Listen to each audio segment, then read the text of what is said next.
এগ্রিবেল আপনাকে জানিয়ে দিচ্ছে কৃষি ও কৃষি প্রযুক্তির নতুন নতুন তথ্য ও সমাধান। সাবস্ক্রাইব করে চ্যানেলটির সঙ্গেই থাকুন। লিচু বাংলাদেশের একটি সুপ্রিয় ফল। লিচুর স্বাদ ও গন্ধে দেশের বাহিরেও এর সুনাম রয়েছে, কিন্তু বিভিন্ন রোগ ও পোকামাকড়ের কারণে এই ফল নষ্ট হতে পারে। তাই চলুন জেনে নেই কী কী রোগ বালাই হয় ও সে সকল সমস্যার কী কী সমাধান হতে পারে। লিচুর ফল ছিদ্রকারী পোকা। ফল ছিদ্রকারী পোকা লিচুর অন্যতম প্রধান শত্রু। ফলের বাড়ন্ত অবস্থায় পূর্ণবয়স্ক পোকা ফলের বোটার কাছে খোসার নিচে ডিম পাড়ে। ডিম থেকে কীরা বের হয়ে বোটার নিকট দিয়ে ফলের ভিতরে ঢুকে বীজ খেতে থাকে। এতে অনেক অপরিপক্ক এবং পরিপক্ক ফল ঝরে যায়। এছাড়া বীজ খাওয়ার দরুন করাতের গুঁড়ার মতো পদার্থ বোটার নিকট জমা হতে থাকে। এতে ফল খাওয়ার অনুপযোগী হয়ে পড়ে এবং বাজার মূল্য অনেক হ্রাস পায়। এই ধরনের লক্ষণ যদি দেখা যায় তাহলে অনেক ক্রেতা এই ধরনের লিচু কিনতে অনাগ্রহ দেখায়। এই ফল ছিদ্রকারী পোকা দমন করার জন্য আমরা বিভিন্ন ধরনের ব্যবস্থা নিতে পারি। তার ভিতরে আক্রান্ত ফল গাছ থেকে যে আক্রান্ত ফল সেগুলো নিচ থেকে কুড়িয়ে মাটির নিচে পুঁতে ফেলতে পারি। এ পোকা দমনের জন্য সাইপারমেথ্রিন গ্রুপের বিভিন্ন ধরনের ওষুধ রয়েছে।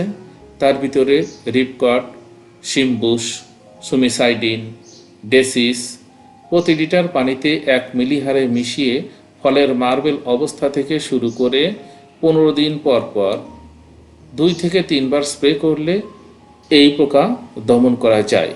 তবে মনে রাখতে হবে, ফল সংগ্রহের পূর্বে কিন্তু স্প্রে করা যাবে না।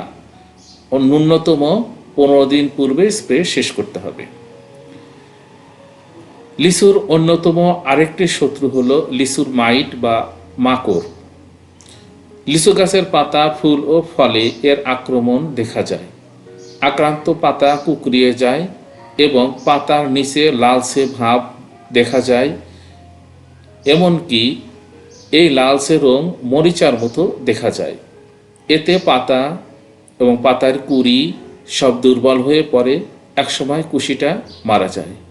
এই আক্রান্ত ডালে ফুল বা ফল, নতুন পাতা কিছুই হয় না এবং আক্রান্ত ফুলে ফলও হয় না। যদি আক্রান্ত ডগায় বা ছড়ায় ফুল হয়, তারপরও পুষ্টির অভাবে এই পোকার আক্রমণে ফুল ঝরে যায়। এটা কিন্তু বেশিরভাগ লিচু গাছে এই লক্ষণটা দেখা যায়। এই পোকা দমন করার জন্য ফল সংগ্রহের সময় মাকড় আক্রান্ত পাতা ডাল সহ ভেঙে পুড়ে ফেলতে হবে। মাকড়নাশক ভার্টিম্যাক প্রতি লিটার পানিতে 1 মিলি পরিমাণ মিশিয়ে নতুন পাতায় 15 দিন পর পর 2 থেকে 3 বার স্প্রে করলে ভালো ফলাফল পাওয়া যায়। অবশ্যই খেয়াল রাখতে হবে, ফুল ফোটার আগে এবং গুটি ধরার পরে কিন্তু স্প্রেটা করতে হবে। ফুল ফোটা অবস্থায় কোনো ক্রমেই স্প্রে করা যাবে না। লিচু চাষের জন্য আরেকটি ঝুঁকিপূর্ণ রোগ হলো অ্যানথ্রাকনোজ রোগ। লিচুর অ্যানথ্রাকনোজ রোগ আপনার সমস্ত আশাকে নিরাশা করে দিতে পারে যদি এই রোগের আক্রমণ হয়। লিচুর কচি পাতায় প্রথমে ধূসর কালো ফোটা ফোটা কিছু ফুসকুড়ির মতো দাগ দেখা যায়।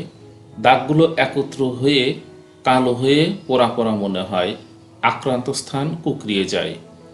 ফুল ধরা বা ফল ধরা অবস্থায় আক্রমণ হলে ফুল ও কচি ফল ঝরে যায়।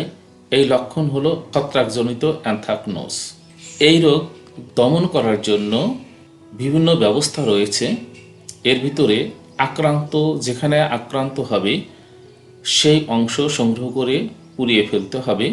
এছাড়া defence 35 SC carbendazim plus hexaconazole ছত্রাকনাশক 0.2 মিলি পার লিটার অথবা অ্যাক্রোবেট MZ 4 গ্রাম পার লিটার অথবা কোগার 28 SC এজিস্ট্রোবিন প্লাস সিপ্রোকোনাজল 0.1 মিলি পার লিটার হারে মিশিয়ে স্প্রে করতে হয়।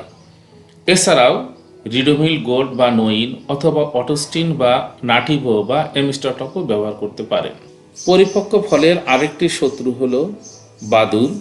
যদি কোনো লিচু গাছে পরিপক্ক অবস্থায় আক্রমণ করে তাহলে এক রাতেই সমস্ত গাছের ফল কিন্তু নষ্ট করে দিতে পারে। তাই এই বাদুড় দমনের জন্য আমরা বিভিন্ন ধরনের ব্যবস্থা নিতে পারি। তার ভিতরে লোক নিযুক্ত করে রাত্রে ঘুঁটি বাজিয়ে কিংবা লিচু গাছের উপর দিয়ে জাল টানিয়ে অথবা সেকন সুতো বা ফিতা গাছের চারদিক দিয়ে ঘিরে টাঙিয়ে দিলে বাদুড়ের চলাচল অনেকখানি বাধাগ্রস্ত হয়। বন্ধুরা, পরবর্তী ভিডিও পাওয়ার জন্য আপনারা এই চ্যানেলের সাথেই থাকুন। আজকের মতো এখানেই। আসসালামু আলাইকুম।